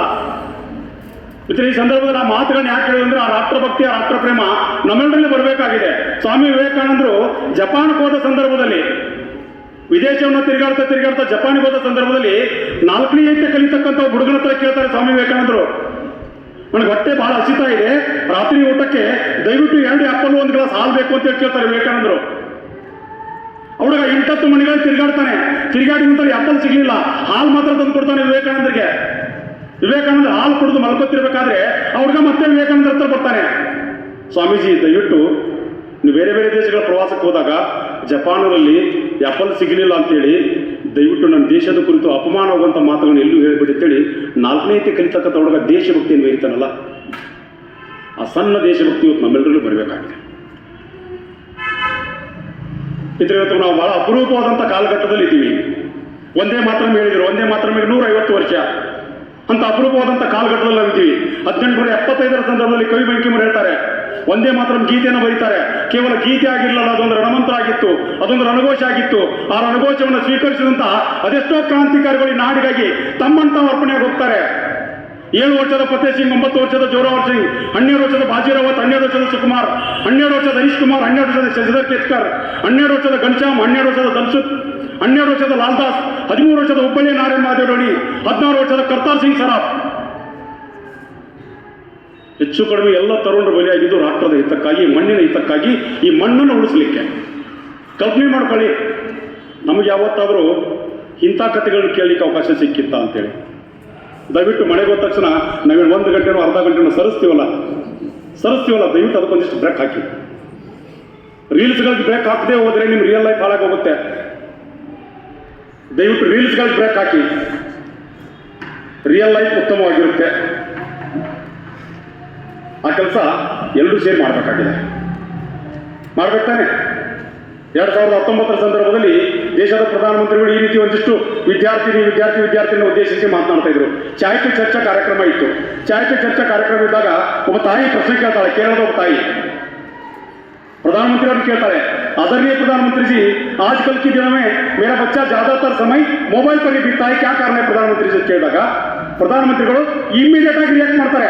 ಇಮಿಡಿಯೇಟ್ ಫ್ರಾಕ್ಷನ್ ಆಫ್ ಸೆಕೆಂಡ್ ಅಲ್ಲಿ आपका बच्चा पबजी खेलते क्या ಕೇಳಿದ್ರು. ಆ ತಾಯಿ ಕೇಳ್ತಾರೆ, ಸರ್ ನಾನಿರೋದು ಕೇರಳದಲ್ಲಿ, ನೀವಿರೋದು ದೆಹಲಿಯಲ್ಲಿ, 3,500 ಕಿಲೋಮೀಟರ್ ದೂರ ಇದೆ, ನಿಮಗೆ ಗೊತ್ತಾಯ್ತು ಸರ್ ನನ್ನ ಮನೆಯಲ್ಲಿ ನನ್ನ ಮಗ ಪಬ್ಜಿ ಆಡೋದು. ಅವಾಗ ಪ್ರಧಾನಮಂತ್ರಿಗಳು ಹೇಳ್ತಾರೆ, ಇದು ಕೇವಲ ನಿಮ್ಮ ಮನೆಯ ಸಮಸ್ಯೆ ಅಲ್ಲ, ಈ ದೇಶದ ಯುವಕರ, ತಾರುಣ್ಯದ ಯುವಕರ ಸಮಸ್ಯೆ ಅಂತ ಹೇಳ್ತಾರೆ. 2 ಗಂಟೆನೋ 3 ಗಂಟೆನೋ ನಾವು ಪಬ್ಜಿ ಆಡ್ತಾ ಕುತ್ಕೊಂಡ್ಬಿಟ್ರೆ ನಮ್ಮ ತಾರುಣ್ಯ ಹಾಳಾಗೋಗುತ್ತೆ. 2 ಗಂಟೆ 3 ಗಂಟೆ ಈ ದೇಶದ ತಾರುಣ್ಯ ಹಾಳಾಗೋಗುತ್ತೆ. 2 ಗಂಟೆ 3 ಗಂಟೆ ಈ ದೇಶದ ತಾರುಣ್ಯ ಹಾಳಾಗೋದ್ರ ಜೊತೆಗೆ ಆತ್ಮನಿರ್ಭರ ಭಾರತ ಕಟ್ಟತಕ್ಕಂಥ ತರುಣರ ಸಂಖ್ಯೆ ಕಡಿಮೆ ಆಗುತ್ತೆ. ಆ ತಾಯಿ ಮತ್ತೊಂದು ಪ್ರಶ್ನೆ ಕೇಳ್ತಾರೆ, ಇದಕ್ಕೆ ಪರಿಹಾರ ಇಲ್ವಾ ಅಂತ ಪ್ರಶ್ನೆ ಕೇಳಿದಾಗ ಪ್ರಧಾನಮಂತ್ರಿಗಳು ಹೇಳ್ತಾರೆ, ಬಹಳ ಅದ್ಭುತವಾದಂಥ ಮಾತನ್ನು ಹೇಳ್ತಾರೆ, ಇವತ್ತಂಥ ಮಾತುಗಳನ್ನ ನಮ್ಮ ಎದೆ ಕಟ್ಕೋಬೇಕಾಗಿದೆ, ಅದರಂತೆ ಬದುಕುವಂಥ ಪ್ರಯತ್ನ ನಾವು ಮಾಡಬೇಕಾಗಿದೆ. ಪ್ರಧಾನಮಂತ್ರಿಗಳು ಹೇಳ್ತಾರೆ, ಬೆಳಗಿನ ಉಪಹಾರ ಎಲ್ಲರೂ ಕುತ್ಕೊಂಡು ಮಾಡ್ಲಿಕ್ಕೆ ಸಾಧ್ಯ ಇಲ್ಲ, ಮಧ್ಯಾಹ್ನದ ಊಟ ಎಲ್ಲರೂ ಕುತ್ಕೊಂಡು ಮಾಡ್ಲಿಕ್ಕೆ ಸಾಧ್ಯ ಇಲ್ಲ, ಅಪ್ಪನೂ ಕೆಲಸಕ್ಕೆ ಹೋಗ್ಬೇಕು, ಅಮ್ಮನೂ ಕೆಲಸಕ್ಕೆ ಹೋಗ್ಬೇಕು, ಮಕ್ಕಳು ಸ್ಕೂಲ್ ಕಾಲೇಜ್ಗಳಿಗೆ ಹೋಗ್ಬೇಕು, ಎಲ್ಲರೂ ಕುತ್ಕೊಂಡು ಮಾಡ್ಲಿಕ್ಕೆ ಸಾಧ್ಯ ಇಲ್ಲ. ಕನಿಷ್ಠ ಪಕ್ಷ ರಾತ್ರಿ ಊಟ ಮಾಡ್ತಿರ್ಬೇಕಾದ್ರೆ ಪ್ರಧಾನಮಂತ್ರಿಗಳು ಹೇಳ್ತಾರೆ, ಜಬ್ ಖಾನಾ ಅಂದರ್ ಜಾತೆ ನಾ ತಬ್ ಅಚ್ಚೆ ಬಾತ್ ಬಿ ಅಂದರ್ ಜಾನಾ ಚಾಹಿಯೆ ಅಂತ ಹೇಳ್ತಾರೆ. ಯಾವಾಗ ಆಹಾರ ಒಳಗಡೆ ಹೋಗ್ತಿರುತ್ತೋ ಅವಾಗ ಒಳ್ಳೆ ಮಾತುಗಳು ಬರ್ತಿದ್ರೆ, ಒಳ್ಳೆ ಮಾತುಗಳು ಒಳಗೆ ಹೋಗ್ತಿದ್ರೆ ನಿಮ್ಮ ಮಗ ಅಥವಾ ನಿಮ್ಮ ಮಗಳು ರಾಷ್ಟ್ರ ಕಟ್ಟುವಂತ ಅಪರೂಪದ ನಾಯಕಿ ಆಗ್ತಾಳೆ, ನಾಯಕನಾಗ್ತಾನೆ ಅಂತ ಪ್ರಧಾನಮಂತ್ರಿ ಹೇಳ್ತಾರಲ್ಲ, ಅದನ್ನು ನಮ್ಮೊಳಗೆ ನಾವು ಹಾಕೊಂಡು ನಾವೆಲ್ಲರೂ ಆತ್ಮನಿರ್ಭರಿಗಳಾಗಬೇಕಾಗಿದೆ. ಅದೇ ಒಂದು ಕಡೆ ಅಟಲ್ಜಿ 100 ವರ್ಷ ಅವರು 100ನೇ ಜಯಂತಿ. ಅಟಲ್ಜಿ ಹೇಳ್ತಿದ್ರು, ಭಾರತ್ ಕೈ ಭೂಮಿ ಕಾ ತುಕಡಾ ನಹೀ ಹೈ, ಭಾರತ ಕೈ ಭೂಮಿ ಕಾ ತುಕಡಾ ನಹೀ ಹೈ, ಜಿಗ್ತಾ ಜಾಗ್ತಾ ರಾಷ್ಟ್ರಕೋಶ. ಭಾರತ ಕೇವಲ ಒಂದು ಭೂಮಿಯ ತುಕಡಿ ಅಲ್ಲ, ಸಿಂಹದಂತೆ ಗರ್ಜಿಸುವಂತ ಜಗತ್ತಿನ ಒಂದೇ ಒಂದು ದೇಶ ಯಾವುದಾದ್ರಿದ್ರೆ ಅದು ನಮ್ಮ ದೇಶ ಅಂತೇಳಿ ಅಟಲ್ಜಿ ಹೇಳಿದ್ರು. ये वंदन की भूमि है, अभिनंदन की भूमि है, ये अर्पण की भूमि है, तर्पण की भूमि है. इसकी नदी हमारे गंगा है, इसकी कंकर हमारे शंकर है. जिएंगे तो इस भारत के लिए और मरेंगे तो इस भारत के लिए. मरने के बाद भी गंगा जल में बहती हमारे अस्थियों को कोई कान लगाकर सुनेगा तो एक ही आवाज आएगा कि भारत माता की जय, भारत माता की जय ಅಂತೇಳಿ ಅಟಲ್ಜಿ ಹೇಳ್ತಿದ್ರಲ್ಲ, ಈ ಭಾರತವನ್ನು ನಮ್ಮೊಳಗೆ ಹಾಕೊಂಡು ಆತ್ಮನಿರ್ಭರ ಭಾರತವನ್ನು ಕಟ್ಟಬೇಕಾಗಿದೆ. ಕೈ ಬೆಂಕಿಯಲ್ಲಿ ಒಂದೇ ಮಾತ್ರ ಅಂತ ಹೇಳ್ತಾರಲ್ಲ, ನಾವು ಹಾಡಿದ್ವಿ ಒಂದೇ ಮಾತ್ರ, ಸುಜಲಾಂ ಸುಫಲಾಂ ಮಾತರಂ ಸಸ್ಯಶ್ಯಾಮಲಂ ಮಾತರಂ ಶುಭ್ರಜೋತ್ಸ್ನಾಂ ಪುಲಕಿತಯಾಮಿನಿ ಪುಲ್ಲಕುಸುಮಿತ ಧ್ರುವದಲ ಶೋಭಿನಿ. ಕವಿಗಳು ಎಷ್ಟು ಅದ್ಭುತವಾಗಿ ಒಂದೇ ಮಾತರಿಂದ ವರ್ಣನೆ ಮಾಡ್ತಾರೆ. ಈ ದೇಶದ ಪ್ರಕೃತಿಯನ್ನು ವರ್ಣನೆ ಮಾಡಿದರು, ತಾಯಿಯನ್ನು ದುರ್ಗೆ ರೂಪದಲ್ಲಿ ನೋಡಿದರು, ತಾಯಿಯನ್ನು ದುರ್ಗೆ ಹೋಲಿಸ್ತಾರೆ, ಭೂಮಿಗೂ ತಾಯಿಗೂ ಆಕಾಶ ಅಂತಂದ್ರು. ಕೋಟಿ ಕೋಟಿ ಕಂಠ ಕಲಕಲ ನಿನಾದ ಕರಾಲೆ, ಕೋಟಿ ಕೋಟಿ ಭುಜರ್ಜಿತ ಕರಕರವಾಲೆ, ತುಮಿ ಅಬಲ ಕೇನೋಯ್ತವ, ನೀನು ಅಬಲೆ ಅಲ್ಲ ತಾಯಿ ಭಾರತ ಮಾತೆ, ನಿನ್ನ ಸಲುವಾಗಿ ಹೆಗಲು ಕೊಟ್ಟು ಬ್ರಿಟಿಷರ ದೇಶದಿಂದ ಒದ್ದು ಓಡಿಸ್ತೀವಿ ಅಂತೇಳಿ ಅವತ್ತಿನ ಕ್ರಾಂತಿಕಾರಿಗಳು ಅದೇ ಒಂದೇ ಮಾತನ್ನು ಪ್ರೇರಣೆ ಇಟ್ಕೊಂಡು ಹೇಳ್ತಾರಲ್ಲ. ತುಮಿ ವಿದ್ಯಾ ತುಮಿ ಧರ್ಮ ತುಮಿ ವೃದ್ಧಿ ತುಮಿ ಮರ್ಮ, ತುಮಿ ಪ್ರಾಣ ಶರೀರೆ ಬಾವುದೇ ತುಮಿ ಮಾ ಭಕ್ತಿ ಹೃದಯ ತುಮಿ ಮಾ ಶಕ್ತಿ, ತೋಮಾರೇ ಗಡಿ ಮಂದಿರೇ ಮಂದಿರೇ ಒಂದೇ ಮಾತ್ರ ಅಂತ ಹೇಳ್ತಾರೆ. ತುಮಿ ದುರ್ಗಾದ ಚಪ್ಪರಾರಣದಾರಿನಿ, ತಾಯಿನ ದುರ್ಗೆ ಗೊಲಿಸಿದ್ರು, ಸರಸ್ವತಿ ಗೊಲಿಸಿದ್ರು, ಲಕ್ಷ್ಮಿ ಗೊಲಿಸಿದ್ರು, ನೀನೇ ಶ್ರೇಷ್ಠಳು ಅಂತಂದ್ರು. ತುಮಿ ದುರ್ಗಾದ ಚಪ್ಪರಣದಾರಿಣಿ ಕಮಲಾ ಕಮಲದ ವಿವಾರಿಣಿ ವಾಣಿ ವಿದ್ಯಾದಾಯಿನಿ ನಮಾಮಿಕ್ತಾಂ ನಮಾಮಿ ಕಮಲಾಂ ಅಮಲಾಮತಲಾಂ ಸುಜಲಾಂ ಸುಫಲಾಂ ಮಾತರಂ ಅಂತ ಹೇಳಿದ್ರು. ಕೊನೆ ಸಾಲಿನಲ್ಲಿ ಹೇಳ್ತಾರೆ, ಭರಣಿಂ ಧರಣಿಂ ಮಾತರಂ. ಭರಣಿಗೂ ಆಕಾಶಕ್ಕೂ ಮತ್ತು ಭೂಮಿಗೂ ತಾಯಿ ಸ್ವರೂಪ ಕೊಟ್ಟಂತ ಜಗತ್ತಿನ ಒಂದೇ ಒಂದು ದೇಶ ಯಾವುದಾದ್ರೂ ಇದ್ರೆ ಅದು ಭಾರತ. ಆ ಭಾರತದ ವಾರಸ್ದಾರ ನಾವೆಲ್ಲರೂ ಆಗಿ ಈ ದೇಶವನ್ನು ಕಟ್ಟಬೇಕಾಗಿದೆ, ಈ ದೇಶವನ್ನು ಮುನ್ನಡೆಸಬೇಕಾಗಿದೆ. ಮಿತ್ರ, ಇವತ್ತೊಂದು ಅಪರೂಪವಾದಂಥ ದಿನ. ಡಿಸೆಂಬರ್ 16 ಪಾಕಿಸ್ತಾನದ 93,000 ಸೈನಿಕರನ್ನ ಪಾಕಿಸ್ತಾನದ ಮೇಜರ್ ಜನರಲ್ ಎ ಖಾನ್ ನೇತೃತ್ವದಲ್ಲಿ ಈ ದೇಶದ ಮೇಲೆ 1971 ಸಂದರ್ಭದಲ್ಲಿ ಬಾಂಗ್ಲಾ ವಿಮೋಚನೆ ಸಂದರ್ಭದಲ್ಲಿ 93,000 ಬಹುಶಃ ಜಗತ್ತಿನ ಇತಿಹಾಸದ ಪುಟದಲ್ಲಿ ಒಂದು ಯುದ್ಧದ ನಂತರ 93,000 ಯುದ್ಧ ಕೈದಿಗಳನ್ನ ಎಡೆಮೂರಿ ಕಟ್ಟಿದಂಥ ಜಗತ್ತಿನ ಒಂದೇ ಒಂದು ದೇಶ ಯಾವುದಾದ್ರೂ ಇದೆ ಅದು ಭಾರತ. ಇವತ್ತು ಆ ವಿಜಯ ದಿನ. ಇವತ್ತು ನಮ್ಮ ಸೈನಿಕರು ಅತ್ಯಂತ ಪರಾಕ್ರಮಶಾಲಿಯಾಗಿ ಮೆರೆದು ಪಾಕಿಸ್ತಾನವನ್ನು ಎಡೆಮುರಿ ಕಟ್ಟಿದಂಥ ಆ ವಿಜಯ ದಿವಸ ಇದು. ಇದೇ ದಿನ ಅರುಣ್ ಕೇತಪಾಲ್ ಅಂತಕ್ಕಂಥ 21 ವರ್ಷದ ತರುಣ ಈ ರಾಷ್ಟ್ರದ ಹಿತಕ್ಕಾಗಿ ಗ್ರನಾಡದಲ್ಲಿ ಹುತಾತ್ಮನಾಗಿ ಈ ದೇಶದ ಕೊನೆಯ ಪರಮವೀರ ಚಕ್ರ ಪುರಸ್ಕೃತರಾದಂಥ ಅಪರೂಪವಾದಂಥ ದಿನ ಇವತ್ತು. ನಮ್ಮೊಳಗೆ ನಾವು ಅದನ್ನು ಹಾಕ್ಕೊಂಡು ಒಂದಿಷ್ಟು ರಾಷ್ಟ್ರಭಕ್ತಿ ಕೆಲಸ ಕಾರ್ಯದಲ್ಲಿ ಭಾಗಿಯಾಗೋಣ. ಜೊತೆಗೆ ಆತ್ಮನಿರ್ಭರ ಭಾರತಕ್ಕೆ ಶಕ್ತಿ ತುಂಬೋಣ, ಶಕ್ತಿಯಾಗೋಣ. ನಾವು ನೀವೆಲ್ಲರೂ ಸೇರಿ ಒಂದು ಹೆಜ್ಜೆಯನ್ನು ಇಡೋಣ. ಯಾವುದ್ಯಾವುದು ನನ್ನ ಊರಲ್ಲಿ ಹುಟ್ಟುತ್ತೋ ಅದಕ್ಕೆ ನಾವೆಲ್ಲರೂ ಬ್ರ್ಯಾಂಡ್ಗಳಾಗೋಣ. ಅದನ್ನೇ ಒಂದಿಷ್ಟು ಸಾಧ್ಯ ಇದ್ದರೆ ಒಂದು ವಿಡಿಯೋ ಮಾಡಿ ಹಾಕೋದಾದರೆ ದಯವಿಟ್ಟು ಒಂದು ವಿಡಿಯೋಗಳ ಅವ್ರ ಹತ್ರ ಹೋಗಿ, ಯಾರು ಬುಟ್ಟಿ ಎಣಿತಿರ್ತಾರೆ ಆ ಬುಟ್ಟಿ ಅವ್ರ ಹತ್ರ ಕುತ್ಕೊಂಡು, ಯಾರು ಜಾಡು ಎಣಿತಿರ್ತಾರೆ ಅವ್ರ ಹತ್ರ ಕುತ್ಕೊಂಡು, ಯಾರು ಸೀರೆಗಳನ್ನ ನೇಯ್ತಿರ್ತಾರೆ, ಯಾರು ಕರಕುಶಲಗಳಿದ್ದಾರೆ ಅವ್ರ ಹತ್ರ ಕುತ್ಕೊಂಡು ಒಂದು ವಿಡಿಯೋ ಮಾಡಿ, ಇದು ನನ್ನ ತೇರದಾಳ ನಗರದಲ್ಲಿ ಹುಟ್ಟುತ್ತೆ, ದಯವಿಟ್ಟು ಇದಕ್ಕೆ ನೀವೆಲ್ಲರೂ ಬ್ರ್ಯಾಂಡ್ಗಳಾಗಿ ಅವ್ರಿಗೊಂದು ಉತ್ತಮವಾದಂಥ ಬದುಕನ್ನು ಕೊಡಿ. ನಾನು ರೈತ ಬೆಳೆದಂಥ ಬೆಲ್ಲ ಇರ್ಬೋದು, ನಾನು ರೈತ ಬೆಳೆದಂಥ ಬೇರೆ ಬೇರೆ ವಸ್ತುಗಳಿರ್ಬೋದು, ನೇಕಾರಿಕೆ ವಸ್ತುಗಳಿರ್ಬೋದು, ಎಲ್ಲ ವಸ್ತುಗಳನ್ನ ನಮ್ಮ ಸೋಷಿಯಲ್ ಮೀಡಿಯಾಗಳಲ್ಲಿ ಹಾಕೊಳ್ಳೋದ್ರ ಮೂಲಕ ಅವರಿಗೆ ಶಕ್ತಿ ತುಂಬುವಂಥ ಕೆಲಸ ಕಾರ್ಯದಲ್ಲಿ, ಜೊತೆಗೆ ಈ ಭಾರತವನ್ನು ಕಟ್ಟುವಂಥ ಕೆಲಸ ಕಾರ್ಯದಲ್ಲಿ ನಾವೆಲ್ಲರೂ ಭಾಗಿಯಾಗೋಣ. ಅದರ ಮೇ ತಿಂಗಳಲ್ಲಿ ಒಂದು ಆಪರೇಷನ್ ಸಿಂಧೂರ್ ಕಾರ್ಯಕ್ರಮ ನಡೆದಿತ್ತು. ಬಹುಶಃ ನಾವೆಲ್ಲರೂ ಕೇಳಿವಲ್ಲ, ಮಾಧ್ಯಮದಲ್ಲಿ ನೋಡಿವಲ್ಲ. ಮೇ 22ನೇ ತಾರೀಕು 26 ಜನರನ್ನ ತಮ್ಮ ಗಂಡಂದಿರ ಕಣ್ಣು ಮುಂದೇನೆ ಏಕಕಾಲಕ್ಕೆ ಸಿಂಧೂರ್ ಅಳಿಕಿಸುವಂಥ ಕೆಲಸವನ್ನು ಪಾಕಿಸ್ತಾನ ಪ್ರಚೋದಿತ ಭಯೋತ್ಪಾದಕರು ಮಾಡಿದರು. ಲಷ್ಕರ್ ಎ ತೊಯ್ಬಾ ಭಯೋತ್ಪಾದಕರು. ಅದರಲ್ಲಿ ಒಬ್ಬ ವಿಂಗ್ ಕಮಾಂಡರ್ ಹುತಾತ್ಮನಾಗ್ತಾನೆ. ಹರಿಯಾಣದ ನಯಾಬ್ ಅಂತಕ್ಕಂಥ ಒಬ್ಬ ಸೈನಿಕ ಹುತಾತ್ಮನಾಗಿದ್ದ. ಏಪ್ರಿಲ್ 8ನೇ ತಾರೀಕು ಎಂಗೇಜ್ಮೆಂಟ್ ಆಗಿತ್ತು. ಏಪ್ರಿಲ್ 16ನೇ ತಾರೀಕು ಹೆಂಡತಿಗೆ ತಾಳಿ ಕಟ್ಟಿದ್ದ. ಏಪ್ರಿಲ್ 22ನೇ ತಾರೀಕು ಗಂಡನ ಸಮ್ಮುಖದಲ್ಲಿಯೇ ಹೆಂಡತಿ ವಿಧವೆಯಾದಳು. 26 ಜನರನ್ನ ಕಳ್ಕೊಂಡ ನಂತರ ದೇಶದ ಪ್ರಧಾನಮಂತ್ರಿಗಳಿರ್ಬೋದು, ರಕ್ಷಣಾ ಸಚಿವರಿರ್ಬೋದು, ಗೃಹ ಸಚಿವರಿರ್ಬೋದು, ಸೇನೆಯ 3 ಸೇನಾಧಿಕಾರಿಗಳಿರ್ಬೋದು ಸಾಕಷ್ಟು ಬಾರಿ ಮೀಟಿಂಗ್ಗಳನ್ನು ಮಾಡ್ತಾರೆ. 30ಕ್ಕಿಂತ ಹೆಚ್ಚು ಮೀಟಿಂಗ್ಗಳನ್ನು ಮಾಡ್ತಾರೆ. ಮೊದಲೇ ಮೊಟ್ಟ ಮೊದಲೇ 1960ರಲ್ಲಿ ಭಾರತ ಸಿಂಧೂ ನದಿಯ ಮಧ್ಯೆ ಒಪ್ಪಂದ ಆಗಿತ್ತು. ಆ ಒಪ್ಪಂದವನ್ನು ರದ್ದು ಮಾಡಿಕೊಳ್ತಾರೆ. ಮೊದಲನೇ ನಿರ್ಣಯ. ಆ ನಿರ್ಣಯವನ್ನು ತೆಗೆದುಕೊಂಡ ನಂತರ ಪಾಕಿಸ್ತಾನ ಪ್ರಚೋದಿತ ಒಬ್ಬ ಭಯೋತ್ಪಾದಕ ಓಪನ್ ಆಗಿ ದೇಶದ ಪ್ರಧಾನಮಂತ್ರಿಗಳಿಗೆ ಚಾಲೆಂಜ್ ಕೊಡ್ತಾನೆ. ಮೋದಿ ಅಗರ್ ತು ಸಿಂಧ್ ಕಿ ಪಾನಿ ನಹಿ ಚೋಡೆಗಾ ತೋ ತೆರಿ ಸಾಸ್ ಬಂದ್ ಕರ್ ದೇಂಗೆ ಅಂತ ಒಬ್ಬ ಭಯೋತ್ಪಾದಕ ಹೇಳಿದ್ದ. ಮೇ 6ನೇ ತಾರೀಕು ಎಲ್ಲೆಲ್ಲಿ ಭಯೋತ್ಪಾದಕರ ಅಡ್ಡಗಳಿದ್ದು 9 ಅಡ್ಡಗಳನ್ನು ಐಡೆಂಟಿಫೈ ಮಾಡಿದ್ರು. 24 ಸ್ಥಳಗಳನ್ನು ಗುರುತಿಸಿದ್ರು. ಆಧುನಿಕ ಸ್ಯಾಟಲೈಟ್ಗಳ ಮೂಲಕ ಬಾರ್ಡರ್ ಅನ್ನ ಕ್ರಾಸ್ ಮಾಡದೆ 2016 ಸರ್ಜಿಕಲ್ ಸ್ಟ್ರೈಕ್ ಅಲ್ಲಿ ಬಾರ್ಡರ್ ಕ್ರಾಸ್ ಮಾಡಿದ್ರು. 19ರ ಸರ್ಜಿಕಲ್ ಸ್ಟ್ರೈಕ್ ಅಲ್ಲಿ ಬಾರ್ಡರ್ ಅನ್ನು ಕ್ರಾಸ್ ಮಾಡಿದ್ರು. ಈ ಬಾರಿ ಬಾರ್ಡರ್ ಅನ್ನು ಕ್ರಾಸ್ ಮಾಡದೆ ಆಧುನಿಕ ತಂತ್ರಜ್ಞಾನವನ್ನು ಬಳಸಿಕೊಂಡು, ಆಧುನಿಕ ವಿಮಾನಗಳನ್ನು ಬಳಸಿಕೊಂಡು, ಆಧುನಿಕ ಮದ್ದುಗುಂಡುಗಳನ್ನು ಬಳಸಿಕೊಂಡು, ಟೆಕ್ನಾಲಜಿಯನ್ನು ಬಳಸಿಕೊಂಡು ಎಲ್ಲೆಲ್ಲಿ ಬೀಳಬೇಕು ಅಂತ ನಿಶ್ಚಯ ಮಾಡಿದ್ರಲ್ಲ. ಮೇ 6ನೇ ತಾರೀಕು 1:44 22 ನಿಮಿಷದಲ್ಲಿ ನಮ್ಮ ಸೈನಿಕರು ಆಪರೇಷನ್ ಸಿಂಧೂರ್ ಯಶಸ್ವಿಗೊಳಿಸಿದ್ರು. ಯಾವ ಭಯೋತ್ಪಾದಕ ಹೇಳಿದ್ದಲ್ಲ, ಈ ದೇಶದ ಪ್ರಧಾನಮಂತ್ರಿಗಳಿಗೆ ಓಪನ್ ಚಾಲೆಂಜ್ ಕೊಟ್ಟಿದ್ದಲ್ಲ, ಆ ಭಯೋತ್ಪಾದಕನನ್ನ ಚಟ್ಟಿ ಮೇಲೆ ಆತ ನೆರವಂತಾರೆ. ನನ್ನ ದೇಶದ ಪ್ರಧಾನಮಂತ್ರಿಗಳಿಗೆ ಮಾತನಾಡಿದರೆ ಸುಮ್ಮನೆ ಕೊಂಡ್ರು ಸೈನಿಕರು ನಾವಲ್ಲ ಅಂತಕ್ಕಂಥ ಸಂದೇಶವನ್ನು ಜಗತ್ತಿಗೆ ಕೊಡ್ತಾರೆ ನಮ್ಮ ಸೈನಿಕರು. ಆ ಸೈನಿಕರ ಸಲುವಾಗಿ ನಾವು ಆ ಸೈನಿಕರ ರುಂಡುಗಳು ಉಳಿಬೇಕಾಗಿದ್ರೆ ದಯವಿಟ್ಟು ನನ್ನ ಮನೆಯಲ್ಲಿ ವಿದೇಶಿ ವಸ್ತುಗಳನ್ನ ನಮ್ಮ ಮನೆಗಳಲ್ಲಿ ದಯವಿಟ್ಟು ಬಳಸೋಣ. ಒಂದಿಷ್ಟು ಮನೆಗಳಿಗೆ ಹೇಳುವಂಥ ಪ್ರಯತ್ನವನ್ನು ನಾವೆಲ್ಲರೂ ಶೇರ್ ಮಾಡೋಣ. ಮಿತ್ರ, ಮೇ 6ನೇ ತಾರೀಕು ಮುಗಿದ ನಂತರ ನಮ್ಮ ಸೈನಿಕರಿಗೆ ಗೊತ್ತಿತ್ತು ಮತ್ತೆ ಕಾಲು ಕೆದ್ದು ಪಾಕಿಸ್ತಾನದವ್ರು ಜಗಳಕ್ಕೆ ಬರ್ತಾರೆ ಅಂತೇಳಿ. ಮೇ 7ನೇ ತಾರೀಕು, ಮೇ 8ನೇ ತಾರೀಕು ಮತ್ತೆ ಈ ದೇಶದ ಮೇಲೆ 950 ಡ್ರೋನ್ಗಳನ್ನ ಹಾಕ್ತಾರೆ.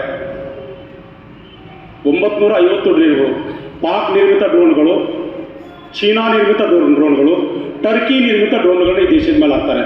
ಈ ದೇಶದ ಸೈನಿಕ ಹೆಗಲು ಕೊಟ್ಟು ಕೆಲಸ ಮಾಡಿದ ಪರಿಣಾಮ ಕಣ್ಣಲ್ಲಿ ಎಲ್ಲಿ ಬಿಟ್ಟುಕೊಂಡಂತಾರಲ್ಲ ಆ ರೀತಿ ಕೆಲಸ ಮಾಡಿದ ಪರಿಣಾಮ ಭಾರತದಲ್ಲಿ 950 ಡ್ರೋನ್ಗಳಲ್ಲಿ ಈ ದೇಶದಲ್ಲಿ ಬಂದು ಬಿದ್ದುದು ಕೇವಲ 5 ಡ್ರೋನ್ಗಳು.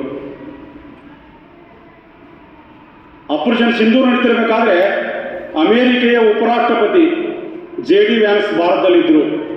JD ವ್ಯಾನ್ಸ್ ಅವತ್ತೊಂದು ಮಾತು ಹೇಳ್ತಾರೆ, ಇವತ್ತು ಭಾರತದ ಸೈನಿಕರು ಅತ್ಯಂತ ಉತ್ಕೃಷ್ಟವಾದಂಥ ಕೆಲಸ ಮಾಡಿದ್ದಾರೆ, ಹಾಗಾಗಿ ಭಾರತದ ಸೈನಿಕರನ್ನ ಅಮೆರಿಕೆಯ ಉಪರಾಷ್ಟ್ರಪತಿಯಾಗಿ ನಾನು ಅಭಿನಂದಿಸ್ತೀನಿ, ಗೌರವ ಸಲ್ಲಿಸ್ತೀನಿ ಅಂತ ಹೇಳಿದ. ಮೇ 9ನೇ ತಾರೀಕು ಇತ್ತಲ್ಲ, ಬಹಳ ನಿರ್ಣಾಯಕವಾದಂಥ ದಿನ. ಮೇ 9ನೇ ತಾರೀಕು ಭಾರತ ಬಳಸಿದಂಥ ಪ್ರತಿಯೊಂದು ವಸ್ತು ಆತ್ಮನಿರ್ಭರ ಭಾರತದೇ ಇತ್ತು. ಆಪರೇಷನ್ ಸಿಂಧೂರದಲ್ಲಿ ಬಳಸಿದಂಥ ಪ್ರತಿಯೊಂದು ವಸ್ತು ಎಲ್ಲವೂ ಆತ್ಮನಿರ್ಭರ ಭಾರತದ್ದೇ. ಮೇ 9ನೇ ತಾರೀಕು ಯಾರು ಕಾಲು ಕೆರ್ಕೊಂಡು ನಮ್ಮ ದೇಶದ ಮೇಲೆ ಬಂದಿದ್ರಲ್ಲ, ಅವರಲ್ಲಿ ಎಲ್ಲೆಲ್ಲಿ ಪಾಕಿಸ್ತಾನದ ಲಾಂಚರ್ಗಳಿತ್ತು, ಎಲ್ಲೆಲ್ಲಿ ಪಾಕಿಸ್ತಾನದ ಏರ್ ಡಿಫೆನ್ಸ್ ಸಿಸ್ಟಮ್ಗಳಿತ್ತು, ಅದೆಲ್ಲವನ್ನು ನಮ್ಮ ಸೈನಿಕರು ನಾಶ ಮಾಡಿಬಿಟ್ಟಿದ್ರು. ಏರ್ ಡಿಫೆನ್ಸ್ ಸಿಸ್ಟಮ್ಗಳೇ ನಾಶ ಮಾಡಿದ್ರು, ಪಾಕಿಸ್ತಾನದ ಏರ್ ಡಿಫೆನ್ಸ್ ಸಿಸ್ಟಮ್ಗಳನ್ನ ನಾಶ ಮಾಡಿದ್ರು. ಭಾರತದ ಮದ್ದುಗುಂಡುಗಳು ಬರೋದು ಪಾಕಿಸ್ತಾನ ಗೊತ್ತೇ ಆಗಲಿಲ್ಲ. ಯಾವಾಗ ಪಾಕಿಸ್ತಾನದ ಮೇಜರ್ ಜನರಲ್ ಆಸಿಫ್ ಮುನೀರ್ನ ಮನೆಯ ಪಕ್ಕದಲ್ಲಿ 2 ಕಿಲೋಮೀಟರ್ ದೂರ ಕುತುವಾದಲ್ಲಿ ಬೀಳುತ್ತಲ್ಲ, ಅವಾಗ ಫೋನ್ ಮಾಡ್ತಾನೆ ಅಂತ ಪಾಕಿಸ್ತಾನ ಪ್ರಧಾನಮಂತ್ರಿಗೆ. ಶಾಬಾಜ್ ಶರೀಫ್ ಒಂದು ಫೋನ್ ಮಾಡ್ತಾನೆ, ಭಾರತದವ್ರು ನಮ್ಮನ್ನು ಹೊಡಿತಿದ್ದಾರೆ ಮಾರ, ಎದ್ದೇಳು ಅಂತ ಹೇಳ್ಬಿಟ್ಟು. ಅಷ್ಟರೊಳಗಡೆ ಭಾರತದ ಸೈನಿಕರು ಕೇವಲ ಒಂದೇ 1 ಗಂಟೆಯಲ್ಲಿ ಪಾಕಿಸ್ತಾನದ ಹತ್ರ 30% ಏರ್ ಡಿಫೆನ್ಸ್ ಸಿಸ್ಟಮ್ಗಳನ್ನು ನಾಶ ಮಾಡಿದ್ರು, ಹ್ಯಾಂಗರ್ಗಳನ್ನ ನಾಶ ಮಾಡಿದ್ರು. ಹ್ಯಾಂಗರ್ಗಳನ್ನ ನಾಶ ಮಾಡ್ತಾರೆ. ಈ ಫ್ರೀ ಸೈಜಸ್ ಬಾಂಬ್ಗಳು ಹಾಕ್ತಿದ್ರು, ಹೋಗ್ತಿರ್ಬೇಕಾದ್ರೆ ಸಣ್ಣದಿರ್ತಿತ್ತು, ಬಿದ್ದ ನಂತರ ಬಹಳ ದೊಡ್ಡ ಪ್ರಮಾಣದ ಸ್ಫೋಟ ಆಗ್ತಿತ್ತು. ಬ್ರಹ್ಮೋಸ್ ಕ್ಷಿಪಣಿಯ ಮೂಲಕ, ಆಧುನಿಕ ತಂತ್ರಜ್ಞಾನದ ಮೂಲಕ ಹಾಕ್ತಿರ್ಬೇಕಾದ್ರೆ ಪಾಕಿಸ್ತಾನದ ಪ್ರಧಾನಮಂತ್ರಿ ಯಜ್ಞೋ ಪಿಜ್ಞೋ ಅಂತೇಳಿ ಒಂದು ಪ್ರೆಸ್ ಮೀಟ್ ಮಾಡ್ತಾನೆ. ಮೇ 9ನೇ ತಾರೀಕು ಪ್ರೆಸ್ ಮೀಟ್ ಮಾಡಿ ಹೇಳ್ತಾನೆ, ರಾತ್ರಿ 2:30 ಎದ್ದು ಒಂದು ಪ್ರೆಸ್ ಮೀಟ್ ಮಾಡ್ತಾನೆ. ಆ ಪ್ರೆಸ್ ಮೀಟ್ದಲ್ಲಿ ಹೇಳ್ತಾನೆ, ನಾವು ಭಾರತದಲ್ಲಿ ಇರ್ತಕ್ಕಂಥ ಬೆಂಗಳೂರಿನ ಬಂದರ್ಗೆ ಹೋಗಿ ಹೊಡೆದು ಬಂದೀವಿ ಅಂತ ಹೇಳಿದ. ಬೆಂಗಳೂರಿನಲ್ಲಿ ಬಂದರು ಇಲ್ಲ, ಬೆಂಗಳೂರಿನಲ್ಲಿ ಸಮುದ್ರನೂ ಇಲ್ಲ. ಅಷ್ಟೇ ಅಲ್ಲ, ಶ್ರೀನಗರದಲ್ಲಿ ಇರ್ತಕ್ಕಂಥ ಭಾರತದ ಏನು ಏರ್ ಡಿಫೆನ್ಸ್ ಸಿಸ್ಟಮ್ ಇತ್ತು ಅದನ್ನು ನಾಶ ಮಾಡಿದ್ವಿ ಅಂತ ಹೇಳಿದ. ಈ ದೇಶದ ಪ್ರಧಾನಮಂತ್ರಿ ನರೇಂದ್ರ ಮೋದಿ ಅವರು 2 ದಿನಗಳ ನಂತರ ಪಠಾನ್ಕೋಟದ ಆದಂಪುರ್ ಏರ್ಬೇಸ್ಗೆ ಹೋಗ್ತಾರೆ.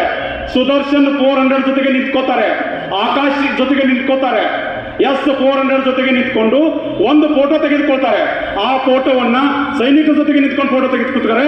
ಆ ಫೋಟೋವನ್ನ ಪಾಕಿಸ್ತಾನದ ಪ್ರಧಾನಮಂತ್ರಿಗಳು ಕಳಿಸ್ತಾರೆ. ನನ್ನ S-400 ಸುರಕ್ಷಿತವಾಗಿದೆ, ಆದಂಪುರ್ ಏರ್ಬೇಸ್ ಸುರಕ್ಷಿತವಾಗಿದೆ, ನನ್ನ ಸೈನಿಕರು ಸುರಕ್ಷಿತವಾಗಿದ್ದಾರೆ, ಬೇಕಾದ್ರೆ ಪ್ರೂಫ್ ನೋಡ್ಕೋ ಅಂತೇಳಿ ಫೋಟೋ ಕಳಿಸ್ತಾರಲ್ಲ, ಇದು ಭಾರತದ ಸೈನಿಕರ ತಾಕತ್ತು.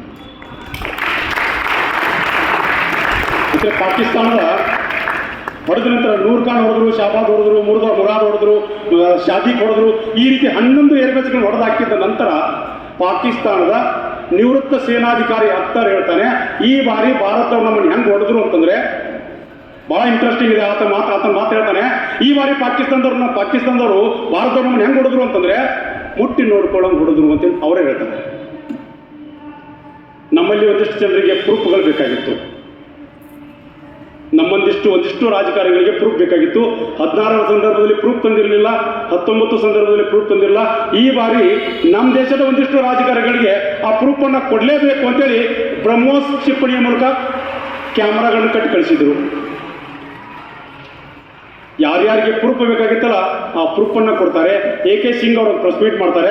ಪ್ರೆಸ್ ಮೀಟ್ದಲ್ಲಿ ಹೇಳ್ತಾರೆ, ಭಾರತ ಯಾವ ರೀತಿ ಹೊಡಿತು ಅಂತಂದ್ರೆ ಪಾಕಿಸ್ತಾನದ 7 ಮಿಗ್ ವಿಮಾನಗಳನ್ನ ನಾಶ ಮಾಡಿದ್ವಿ, ಒಂದು ದೊಡ್ಡ ವಿಮಾನವನ್ನು ನಾಶ ಮಾಡಿದ್ವಿ ಅಂತ ಪ್ರೆಸ್ ಮೀಟ್ದಲ್ಲಿ ಹೇಳ್ತಾರೆ. ಅಷ್ಟೇ ಅಲ್ಲ, ಸ್ವಾತಂತ್ರ್ಯದ ನಂತರ 78 ವರ್ಷದ ನಂತರ 2 ದುರ್ಗೆಯರು ಪ್ರೆಸ್ ಮೀಟ್ ಮಾಡಿದ್ದನ್ನು ಬಹುಶಃ ಇತಿಹಾಸದ ಪುಟದಲ್ಲಿ ಎಲ್ಲೂ ಇಲ್ಲ. ಕರ್ನಲ್ ಸೋಫಿಯಾ ಕುರೇಶಿ ಮತ್ತು ವಿಂಗ್ ಕಮಾಂಡರ್ ವೇಮಿಕಾ ಸಿಂಗ್ ಅವರು ಪ್ರೆಸ್ ಮೀಟ್ ಮಾಡ್ತಾರೆ. ಜಗತ್ತಿನ ಮುಂದೆ ಭಾರತದ ಪರಾಕ್ರಮವನ್ನ, ಭಾರತದ ಆತ್ಮನಿರ್ಭರ ಭಾರತ ಶಕ್ತಿಯನ್ನ ಜಗತ್ತಿನ ಮುಂದೆ ಪರಾಕ್ರಮ ಮಾಡ್ತಾರಲ್ಲ. ಅಷ್ಟೇ ಅಲ್ಲ ಮಿತ್ರರೆ, ಇಸ್ರೇಲ್ನ ಪ್ರಧಾನಮಂತ್ರಿ ಬೆಂಜಮಿನ್ ನೆತನ್ಯಾಹು ಹೇಳ್ತಾರೆ, ನಾವು 90% ಪರ್ಫೆಕ್ಟ್ನೆಸ್ ಇದ್ವಿ, ನೋಡಿ ನೋಡಿ ಹೊಡಿತಿದ್ವಿ. ಇವತ್ತು ಭಾರತ ಅದನ್ನು ಕ್ರಾಸ್ ಮಾಡಿದೆ, 100% ಸಾಧನೆಯನ್ನು ಭಾರತ ಮಾಡಿದೆ ಅಂತೇಳಿ ಭಾರತದ ಸೈನಿಕರನ್ನು ಅಭಿನಂದಿಸ್ತಾರೆ. ಅಷ್ಟೇ ಅಲ್ಲ, ಅಮೆರಿಕ ವಾರ್ತಜ್ಞ ಜಾನ್ ರಿಸ್ಪಾನ್ಸ್ ಒಂದು ಮಾತು ಹೇಳ್ತಾನೆ, ಇವತ್ತು ಭಾರತ ಅತ್ಯಂತ ಶಕ್ತಿಶಾಲಿ ರಾಷ್ಟ್ರವಾಗಿ ಹೊರಡ್ತಾ ಇದೆ, ಅವರ ಸೈನಿಕರಿಗೆ ನಾನು ಅಭಿನಂದನೆ ಕರ್ತವ್ಯತೆಯನ್ನು ಸಲ್ಲಿಸ್ತೀನಿ ಅಂತೇಳಿ ಅವ್ರು ಹೇಳ್ತಾರೆ. ಈ ರೀತಿ ನಮ್ಮ ಸೈನಿಕರು ಅತ್ಯಂತ ಪರಾಕ್ರಮಶಾಲಿಯಾಗಿ ಕೆಲಸ ಮಾಡಿ ಪ್ರತಿಯೊಂದು ವಸ್ತುಗಳು, ಬಳಸಿದಂಥ ಪ್ರತಿಯೊಂದು ವಸ್ತುಗಳು ಎಲ್ಲವೂ ನಮ್ಮದೇ ದೇಶದಲ್ಲಿ ಉತ್ಪಾದನೆಯಾದಂಥ ವಸ್ತುಗಳು. ಇನ್ನೊಂದು ಇಂಟ್ರೆಸ್ಟಿಂಗ್ ಪಾಯಿಂಟ್ ಅಂದರೆ, ಅದರಲ್ಲಿ ಬಳಸಿದಂಥ ಆಧುನಿಕ ತಂತ್ರಜ್ಞಾನ ಬಳಸಲಿಕ್ಕೆ ಅದನ್ನು ಉತ್ಪಾದನೆ ಮಾಡಿದಂಥ ಎಲ್ಲ ಇಂಜಿನಿಯರ್ಗಳು ಹತ್ರ 80% ಇಂಜಿನಿಯರ್ಗಳು ನಮ್ಮ ಕರ್ನಾಟಕದವರು ಅನ್ನೋದು ನಮ್ಮೆಲ್ಲರಿಗೂ ಅಭಿಮಾನ. ಆಪರೇಷನ್ ಸಿಂಧೂರದಲ್ಲಿ ಬಳಸಿದಂಥ ಏನು ಆಧುನಿಕ ತಂತ್ರಜ್ಞಾನ ಇತ್ತು, ಅದರಲ್ಲಿ 80% ಡಿಸೈನ್ ಮಾಡಿದವರು ನಮ್ಮ ಕರ್ನಾಟಕದ ಇಂಜಿನಿಯರ್ಗಳು. ಇವತ್ತು ಆ ಸೈನಿಕರಿಗೆ ಕೃತಜ್ಞತೆಯನ್ನು, ಧನ್ಯವಾದವನ್ನು ಸಲ್ಲಿಸಲಿಕ್ಕೆ ನಮ್ಮ ಮನೆಯಲ್ಲಿ ನಾವು ಸ್ವದೇಶಿ ವಸ್ತುವನ್ನು ಉಪಯೋಗ ಮಾಡಲಿಕ್ಕೆ ಸಾಧ್ಯ ಇದೆಯಾ? ನಮ್ಮನ್ನು ನಾವು ಪ್ರಶ್ನೆ ಹಾಕೊಳ್ಬೇಕಾಗಿದೆ.